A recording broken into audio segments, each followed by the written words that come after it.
Hello and welcome to my channel. आज एक simple almond milk की रेसिपी लेकर आई हूँ आप सबके लिए। यदि आप जिम गोअर हैं या बॉडी बिल्डिंग कर रहे हैं या वेट लॉस चाहते हैं तो ये एक परफेक्ट रेसिपी है। आमंड मिल्क में रेगुलर मिल्क से कम कैलोरीज होती हैं और यदि आपको मिल्क प्रोडक्ट से एलर्जी है तो ये एक परफेक्ट रेसिपी है। तो आइए शुरू करते हैं।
आप मार्केट में आमंड मिल्क खरीदते हैं तो वो बहुत एक्सपेंसिव पड़ता है और हाँ, प्रेजर्वेटिव्स तो उसमें होते ही हैं। घर में बनाए तो उसकी बात ही कुछ और है और हाँ, उसकी कॉस्ट मार्केट से 50% ही पड़ती है।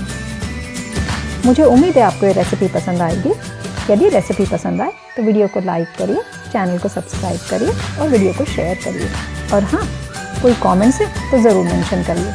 तो मिलते हैं अगली बार।